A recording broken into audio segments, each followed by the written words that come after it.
Welcome back. Welcome in. This is Country Roads Confidential at earsports.com. I'm Mike Casazza, welcoming in Chris Anderson. Chris, it's the start of the third week of spring football at West Virginia. I feel like with all the ticker tape and foam fingers around the Pushkar Center lately, we've kind of forgotten that there is an important spring going on. 6 practices down, 8 more to go, and then the spring game. But a couple weeks left here, and I think that this is the time that we circled as when we really start to see something tangible as far as developments, maybe player experiments or player repositioning taking shape. Really hasn't been that exotic or dramatic. A lot of it seems like it's gone as planned, but we are seeing some progress here. And just to begin, what have you noted? What do you expect as we get close to the top of the hill in the middle of the week here? Yeah, this middle portion was what we talked about last week about being so important. We've got a couple practices in of full pads. You're getting a lot of one-on-one work. You're starting to do some scrimmages. I believe you got to see a good chunk of an actual 11-on-11 scrimmage on Saturday. I don't know what's really catching my attention. There's a couple things, but like nothing, again, what did you say? Not too exotic. I think that's right. My 2 things that are catching my attention are not too exotic either.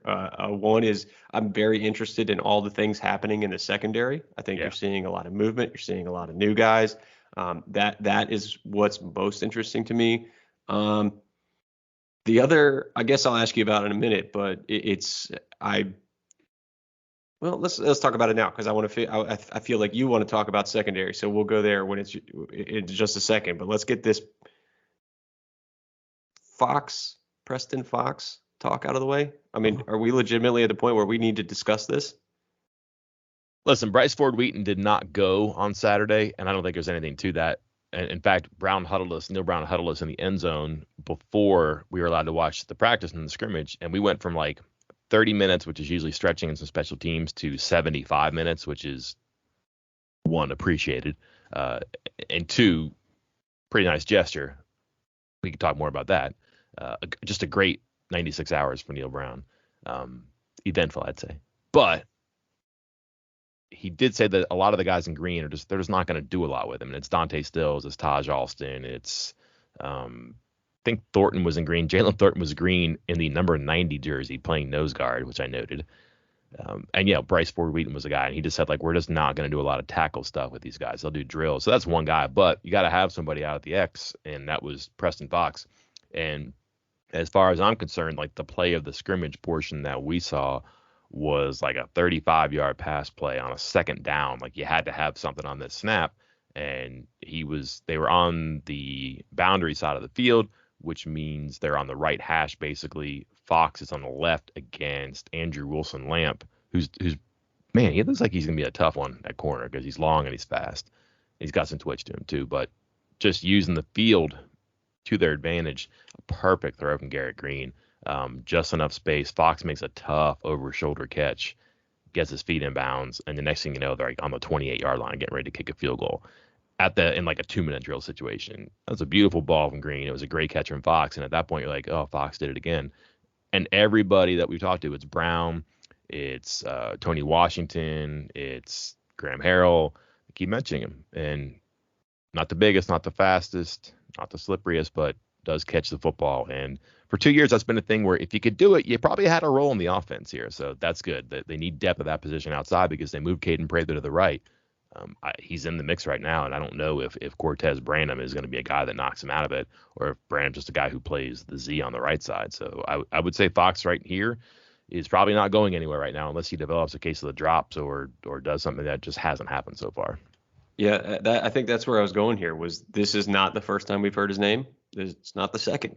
It's not the third. It's not even the fourth. I mean, that was the 6th practice, and I feel like we've heard his name almost every single time. He was brought up as one of the top performers after the first couple practices, again on the 3rd or 4th one. And then, there was the one practice that I believe was only open for 30 minutes. And then, a lot of people came in from family members and stuff that came in to watch the practice. And I had multiple messages about, quote, this Fox kid.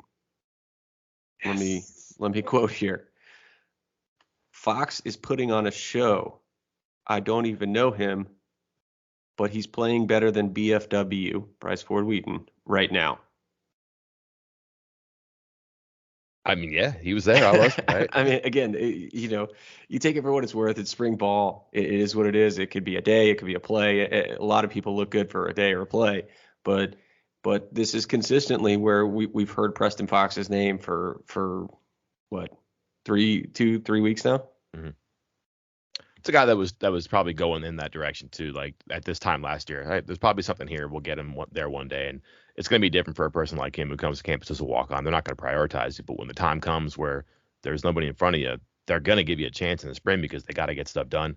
And he's responded, but to that, I just don't know where he would go right now. Like he's not going to take a back seat because they're not bringing in anybody. Like they got Jarrell Williams on the right side. Even if they bring Branham in, like he's not going to be.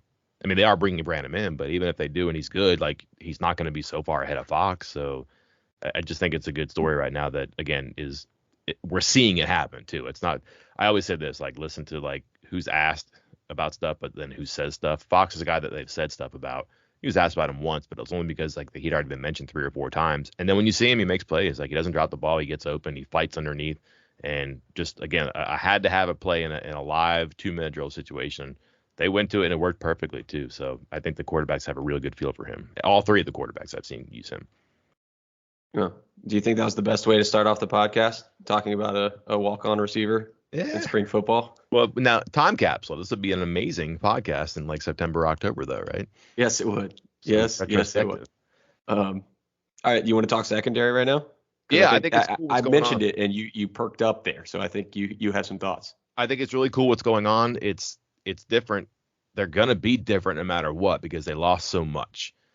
Corners, safeties, like everything is gonna be different. And you talked about the complete lack of experience they had before. Well, they can't create that. They have Charles Woods, and they have some guys who just haven't played the positions. But what they've done is they just put like tall, rangy guys in there who can run. Like they can really run. Like Marcus Floyd. Why do I say Marcus every time? Yeah. Marcus Floyd can run. Like I've watched him do some stuff, and it's not defense drills, but some special team stuff. He's really smooth. He runs. McLaurin can really run. Mallinger can really run. Like you put every name up on the board that's in the defensive backfield, and they're runners. They can do stuff there, and they're all tall and long too. Like I wonder what's going to happen with like Ben Wahad or Woodby this year, but they're playing corner right now. We're thinking, are they safeties? I don't know. Maybe they still may be. Who knows? But like they're getting corner reps right now. And again, they could be safeties in the future, but they'll have adequate coverage experience because they're doing a ton of man coverage now too. And when you have length and you have speed like these guys have, I think that can make up for some things here too. So talent over experience, that's what they're banking on right now too. But just you watch them do stuff and it's just different. And having a guy like Mallinger play the spear, he's kind of a big guy and he runs around and he's just, you notice him too. And then you can move around that cat a bunch in different spots. You can move around your free in different spots. And if you're moving Burks around at free and you're moving Floyd around at cat, you've got guys who can just roam and do stuff, and their corners are big and fast and strong like Woods and Wilson Lamp.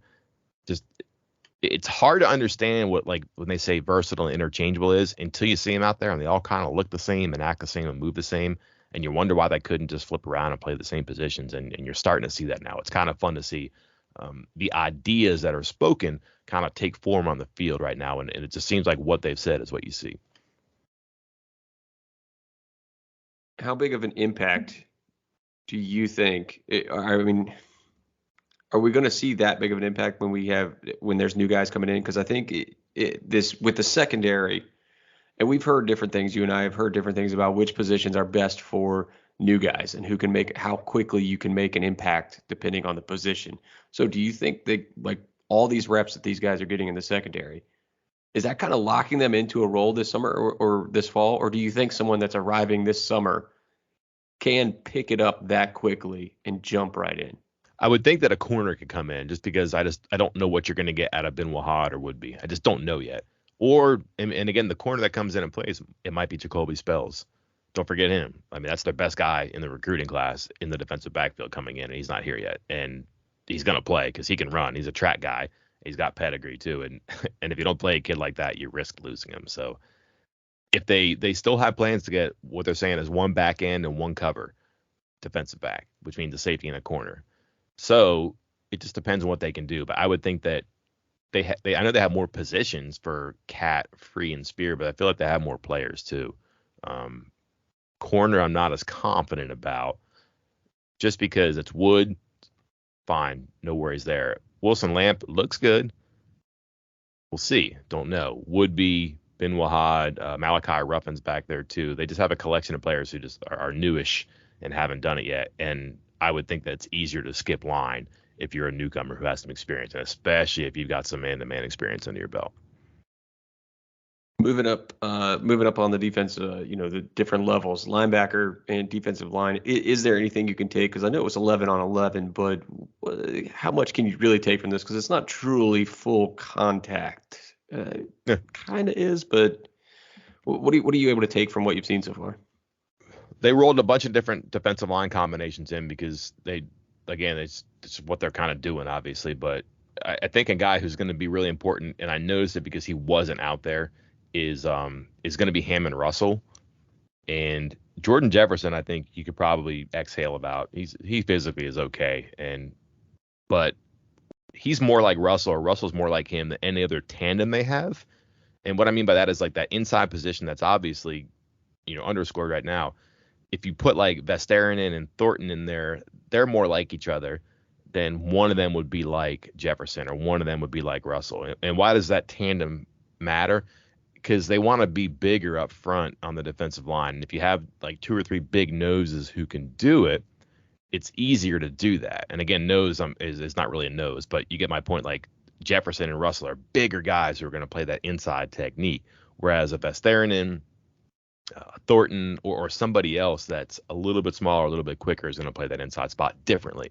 So I don't think they're quite where they want to be, but they also can't be because they don't have Vesteranen right now. We didn't see Russell the other day. And those are going to be inside guys who get reps and do some things too. I think Zyke Lawton has probably impressed a little bit more than they expected. I don't know where they're going to put him. I saw him in the middle on some even front stuff they did around the goal line, which makes me think that they're trying to get heavy there, but is he a part of some of their big defensive line stuff? That'll be interesting to me. The depth of linebacker is just, frankly, it's concerning right now. Koba and Bartlett, Dixon seem fine. It's different when Linnell Carr's in there abandoned because he's just a different kind of a guy. It's different when Caden Bizer's in there, and then their backup Will is just kind of like non-existent right now until X-Ray Low gets back. But they had Ja'Cory Hammond in playing Mike, and I don't know what they have there, but like he really does have some blitz and some shake to him too. I'd never really seen him do anything before because he didn't play or practice last year, but he was in on some goal line stuff, and you're also realizing that that's like your number 2 Mike right now. Maybe it's Caden Bizer actually, but it's kind of how thin they are too. So I do think that probably is going to be filled by a transfer before too long, and almost certainly has to be a middle guy at this point too, because Lowe comes back. I don't know what they're going to do about Mike unless they're okay developing and platooning behind Koba, some combination of Hammond and Bizer. Moving to the other side of the line, offensive line. Anything you laid out the starting 5 that you saw at practice. Obviously, Brandon Yates, I believe you said, was he not in green, or was he just not out entirely? Nothing. He was in gray shirt, blue shorts, didn't do anything. He went inside afterwards. Okay. But notably, Jaquay Hubbard at right tackle, or is that even notable? Because am I just blowing smoke with the let's move Doug Nestor to right tackle thing, and it's just never going to happen? Yeah, Nestor, full participant, played the right guard. That was not a day we saw that. I think if they wanted to give Hubbard a long look at right tackle, and they did, and that was fine. So much so that their backup was Dylan Ray, who's the guy they said is a year away from being close. So it was clearly a day meant for Hubbard to be the right tackle. What did he do with it? Haven't debriefed the coaches on that. Haven't heard them explain it. But his thing is that they wanted to be strong at the point of attack, and he could also play left tackle too. So I think they have some plan for him to be like their utility swing guys. He number 6 or 7 right now. Yeah, I would think so. It's probably him and White as your 6 and 7, and that's a tackle and a guard who can play both ways. So that's a key part of this too, because White can play center as well. I'm not sure he's a number 2 center, but I'm not sure Tyler Connolly is a number 2 center either. So if White can do guard and guard and center, because he was their number 2 center at some stage last season, and then Hubbard's your outside tackle for both sides. Well, now you've done more with less, and that's pretty good.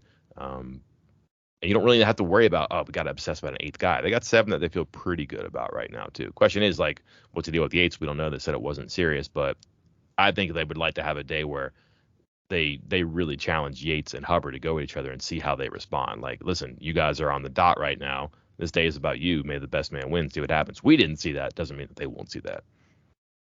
Wide receiver, we kind of already talked about here, but running back, I feel like based off of what I read from your recap, that you got to look at a few different guys, maybe more so than you had in previous practices. Yeah, it's definitely Tony Mathis. Definitely Mm-hmm. him. I think that's one guy who has done what he's supposed to do and makes them feel better about a thing that they weren't positive how it was going to turn out. But like they obviously had hopes for him this point last year and even in the fall, and he got hurt and nothing he could do. But he came back and tantalized, and they said, all right, we'll feel better without Letty if Tony Mathis can be blank. He probably just filled that blank. After, don't know. Lynn J. Dixon had some good runs inside to the outside. They used Justin Johnson and some fun stuff. And then I had a message after the practice that Jalen Anderson did really, really well in the latter stages, and they did some more live stuff too. I don't think he's going anywhere. We just didn't see him a lot. Also, he was in a maroon jersey, which I'm not allowed to talk about what that means early on. He's now in a regular jersey now too, but he's moving in the right direction, let's say. There's different designations for jerseys and all that stuff, but like he's in an actual team jersey now, so that's good. That's a player that they want to see prove it, and it sounds like he has academically, athletically too.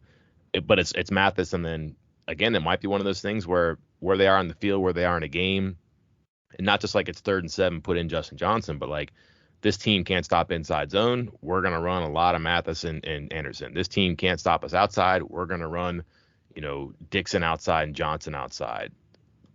That's a blessing if you can do that too. Can the players accept that and move on? We'll see. But it's also up to players who can only run inside to learn to run outside and vice versa. And again, that's what you're trying to do here too. They definitely design days or even drills for inside zone or outside zone. We saw a lot of inside running. That's twice now I've seen a lot of inside running, but that's probably a point of emphasis for them too, is that they haven't been great inside zone team, and they want to be an inside zone team because you can do so much if you're inside. If you're just always going outside, it's hard to scare and beat teams that way because they'll just outflank you. But if you can do both, and if you can start inside, you're going to be good. And they definitely have some options there because, again, Dixon's probably a smaller guy. He's got burst, and if he finds one a way through the middle inside, he's going to get outside on you. All right, now let's move to the most important position on the field. Over the last couple of weeks, Haley Miller has been there taking photos and videos for our site, and she has sent me a combined 9 pictures and 3 videos of long snapper Austin Brinkman. Mm-hmm. I have to ask, did you pay her or did Austin Brinkman pay her? I cannot speak for Mr. Brinkman, but it was not me. Boy, that ball spins though when he lets it go. Speaking of the ball spinning off when you let it go, quarterback rotation continues. You saw some things. We've heard some things. What's the latest there, as best you can get? Heard that Crowder, like Anderson, played very well when we were not there in the second half, and then had some type of a crazy, like a run for a touchdown that was not like a random thing. It was let's run a quarterback draw. What do you think? And it worked, and it stunned everybody, obviously. But like you do that because you want to see what he can do, and he did. And is he the runner of the 3? You don't think so, but that was a plot that made its way to me that I found interesting too. Listen, Marchio's had trouble with turnovers so far, and we heard about a day where he threw a couple of interceptions on his day to go. It was his day to go again. Let's see, it would have been Saturday, right? Bad interception that we saw, but also apparently rebounded and played pretty well after that too. So the things that we didn't see, do you believe it? I don't know. Did they huddle and say, man, so-and-so stunk when the media was here? Let's say good things about that person afterwards. I doubt that, but mistakes happen, and I think that he's a player who's prone to them now because everything is new. You hope at this point on, as we talked about, Chris, that once you get to the top of it and you start going downhill, things are easier. You don't hear about this or see this as much anymore. Green looked great, though. That's twice now that we've seen him, and I've seen him at least, and he's looked pretty good. And he made some great plays. He led the offense down the field. He's throwing deep balls that are catchable, that are being caught, that are not getting into danger. And I think if we go back to the beginning of last week, maybe middle of last week when we talked to Brown, he said that he was probably the most consistent. He didn't have the highest highs, but he didn't have the lowest lows either. He's right in the middle. He had the highest highs Saturday. He was throwing deep balls. He was getting the offense into scoring position and touchdowns and drills and in situations when he was supposed to do that. And again, I just think he's not going anywhere either. And we've seen days where he's supposed to stay in the pocket. We've seen days where he's allowed to move around a little bit because the drills are what they're calling. I don't know if it's like the 4 plays they run are just suited for him those days or what, but the 2 times that we've really seen him stretched out, he's been good. And, can he throw it over the middle? In the pocket, short stuff, we'll see. I haven't seen a whole lot of tight end or intermediate stuff too, but, he looked calm in 2-minute drills and he wasn't afraid to stretch the field. And if that was a coached up thing for him, like, hey, produce some highs, we need to get some splash plays. Well, on his day, he did that. Like, he went out there and he threw some good deep balls and was able to move the offense and get them in a scoring position. I think that if you're asking me based on what I've seen, he's been the best quarterback the times that I've been out there. Well, we're going to take your word for it, Mike, and we're going to put that in stone, and that'll be it. Yeah, buy your jerseys. Anything else you want to touch on from what you saw on Saturday before we wrap this up? No, really good energy. And listen, it was probably a tough time too for them. I get that, but what changed? Just the guy wasn't there that hadn't been there. You've seen like pretty consistent.